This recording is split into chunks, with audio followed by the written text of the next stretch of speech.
एतजाज अहसन मेरे साथ हैं, वो भी दिल से पीटीआई के साथ हैं। लतीफ खोसा ने बड़ा ऐलान कर दिया। एक निजी चैनल में गुफ्तगू के दौरान सरदार लतीफ खोसा का कहना था कि मैं और एतजाज अहसन पिछले 16 माह से यही कह रहे हैं कि इस करप्ट सिस्टम को खत्म करना चाहिए। इनका कहना था कि एतजाज अहसन अभी नासाज तबीयत की वजह से ऐलान नहीं कर रहे हैं, क्योंकि डॉक्टर ने इन्हें अभी किसी भी किस्म की टेंशन लेने से मना किया है, लेकिन वो हर मामले में हमारे साथ हैं। पीटीआई के पार्टी टिकट से इलेक्शन लड़ने के हवाले से इनका कहना था कि मुझे बीबी साहिबा ने भी ऑफर की थी, लेकिन मैंने मना कर दिया था।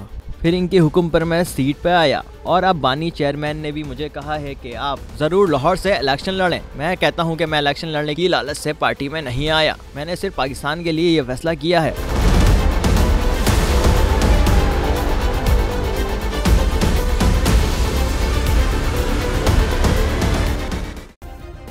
सब्सक्राइब करें और बेल दबाएं ताकि कोई खबर रह न जाए।